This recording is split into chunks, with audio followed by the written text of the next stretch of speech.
Chers amis, bonjour. Je suis heureux de vous retrouver depuis la chapelle de la maison de la Conférence des évêques de France. Comme vous le voyez, je me situe près de Lambon, ce lieu de la proclamation de la parole de Dieu et de sa prédication, comme il y a dans chaque église ou chaque chapelle.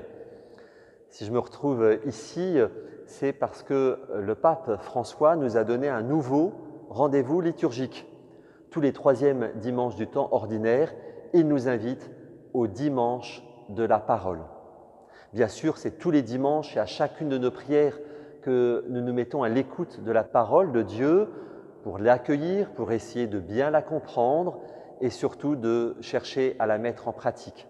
Mais si un dimanche est plus particulièrement consacré à la parole de Dieu, c'est pour rendre notre assemblée et chacun d'entre nous davantage attentifs chaque dimanche. Un peu comme il y a un dimanche, c'est la fête du corps du Christ, eh bien c'est pour nous rendre attentifs à ce que chaque dimanche nous puissions célébrer la présence du Seigneur.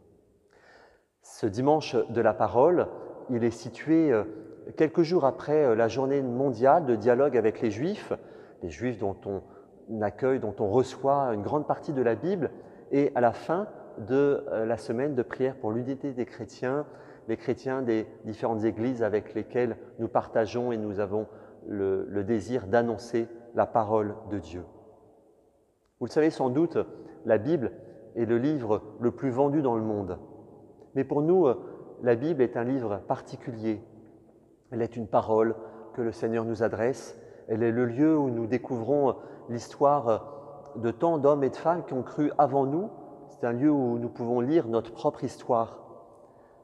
Souvent, à la messe, le prêtre ou le diacre embrasse le lectionnaire parce que dans ce livre, nous y faisons la rencontre du Christ.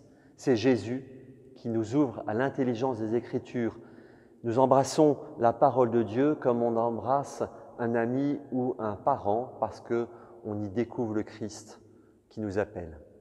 Alors que nous puissions avoir le cœur brûlant à l'écoute de cette parole de Dieu qui vient en nous chaque jour pour être une bonne nouvelle. À bientôt.